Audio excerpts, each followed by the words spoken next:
Hey guys, well, we are so excited to be back in our studio. We've done a whole series here at the Vision Conference with our speakers, and I want to introduce you to actually our attorney here with our record label, Brock Shinen. And Brock, you've just been such a blessing to our church. Thanks. I want to thank you. You just spoke, brought a great message here at the Vision Conference. But we want to stay with this topic of vision, and I want to speak to you guys right now on vision.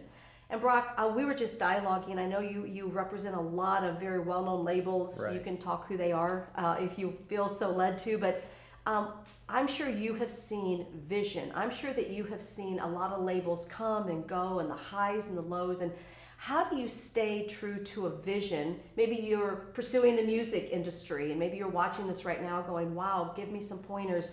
But I want to even go deeper with vision. How do I stay with a vision when I've got a really creative idea or have a beautiful song and not lose that vision that either God gave me or I've been inspired by? How do I stay focused with that vision? Well, what would you say? It's a great question. I think so much of it depends on whether it's an individual or it's an organization, because I think to some extent you have, from an individual perspective, when you have that vision and you want to birth something, part of it is just following through. I mean, what I've seen over the years is so many people will start something and it's something beautiful, it's something great, but they won't get the right feedback or they won't get the right traction.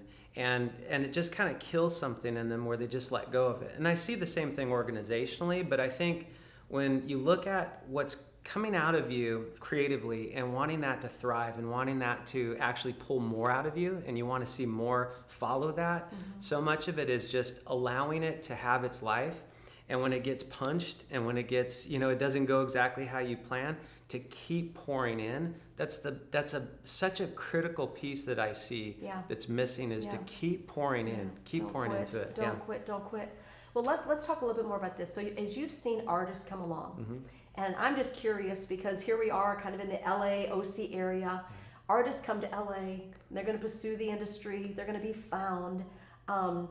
And maybe they're Christian artists and they come and they want to find their voice, and then the industry offers them opportunities that maybe aren't in alignment with their character, with their conviction. Let's talk a little bit about how do we handle when opportunities come. I know I teach this a lot, open doors and shut doors and staying true to our core character. What would be some advice you'd give somebody right now when that door opens, how to know whether that's the door of opportunity from God? Yeah, that's a tricky one. I think because we get so used to this mindset of like, if it's God, it's going to be easy. And I think there's biblical reference points, and I think there's just life reference points where sometimes you have to kick the door down. And sometimes God's saying to kick that door down, take that land. And we could pull some biblical examples where it was very much like you were supposed to take that land, and it's a fight.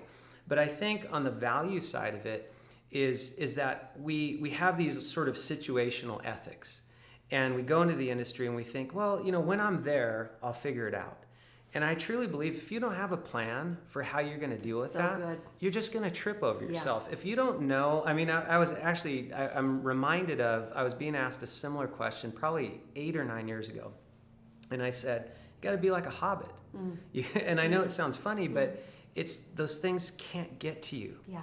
And the only way that I think that you get through where you're on the verge of compromising your values and you're on the verge of like, that's too close to something I just don't want to do, is to know before you get in there that I'm not going to. Yeah. You know where your lane lines are and you stay with them. Yeah. And I think God's going to give you like sort of the bumpers and the buffers that you need. But if you go into these moments, you go into these meetings and these opportunities and this is my value system and I'm ready to leave $1 million on the table. Right. If it means sacrificing my value system, you're going to be fine. Yeah. Brock, this is kind of an interesting question. It's just kind of coming to my mind. I want to get your opinion on it. We live in a very uncertain days, to be honest with you, as believers, and things are getting very tricky politically. We'll talk it that way. So let me share with you where I'm going with this.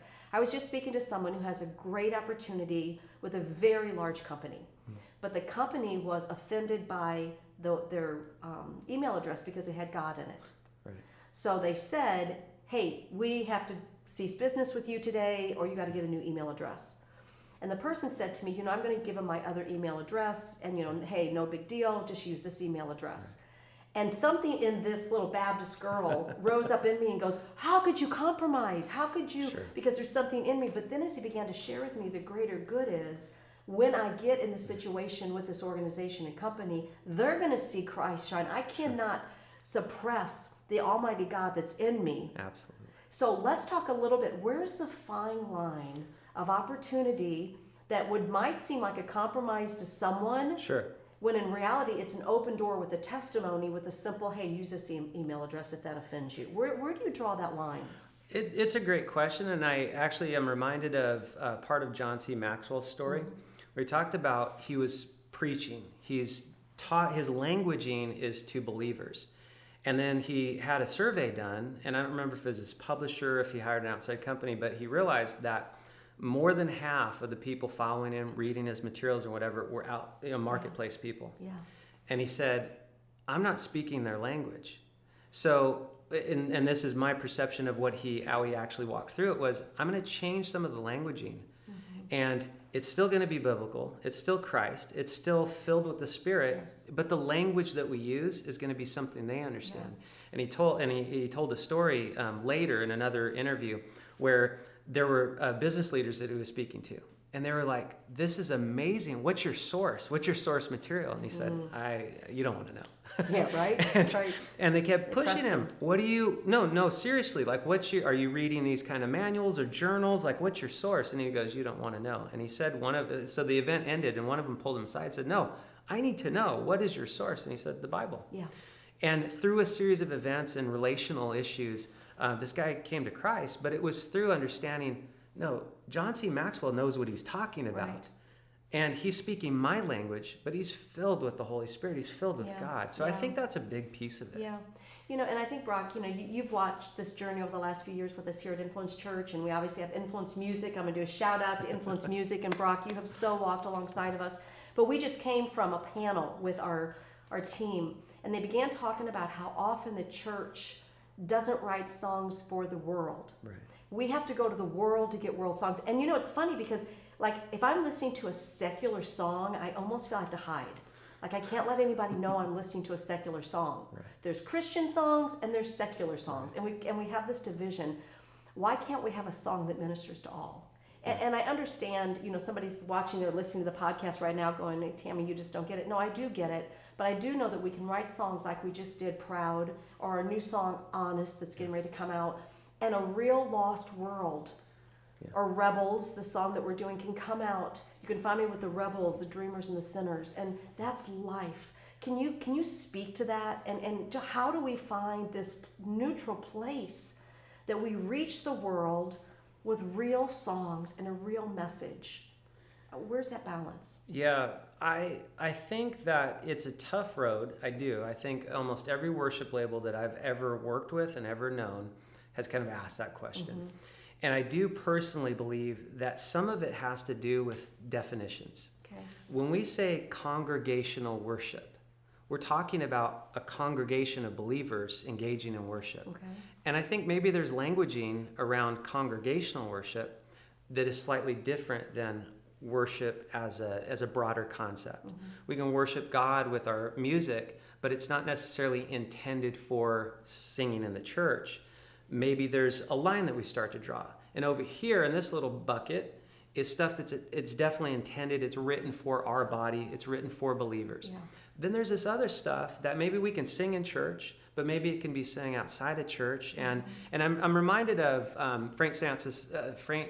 Saint Francis of Assisi when he says, if I'm going to be a Christian shoemaker, I don't want to put crosses on the shoes. I want to make the best shoes possible. So good.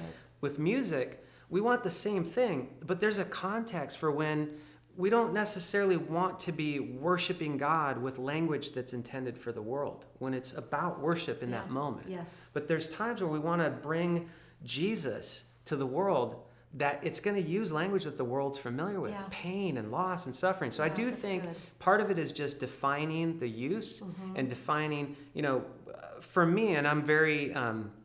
maybe this is the vineyard history in me, preserving congregational worship, almost as if it's sacred, that there's certain things that we don't do in congregational worship. Yeah. But there's a broader spectrum of worship and music in general, Yeah. Christian music, Yeah. that I think can really hit that I spot. love that. I love it. Well, you know, everyone that's watching, if you're listening, you know anything about me or my love for prayer walking and worship in my war room, to me, I love my worship music. And that's a different place than when I'm sitting down with someone that's been in hurt and pain, and I can play a song like Proud, or like we said, Rebels, or Honest. So I appreciate you being honest. Yeah. Talking a little bit about that. I want to ask one last thing. We like to end this way. It's a vision conference. What would be a word that you would give to our listeners, our women of influence, if they have this vision, they have this heart inside of them to do something, it's burning in them, but there's either fear or guilt or shame or something? What would be your word that you would challenge our listening audience right now to pursue their vision? I think it's literally that word. It's pursue it. Pursue it with everything that's in you. Pursue it with the passion and the intensity of, it doesn't matter if you fall flat on your face. I think we're so caught up in being afraid of failure that we won't fail. And I actually think it's wisdom to run. I'm not saying run towards failure with the intention of failing, but I think there's wisdom in just running towards the pursuit of that passion, knowing you could fall flat on your face, and if you get back up and run after it again, you'll get there. Yeah. I think that's the key right there. Yeah, so good. Such great wisdom. Well, thank you guys for joining us. Thank you, Brock, for your time and your insight. Appreciate you guys being here. Check in again. God bless.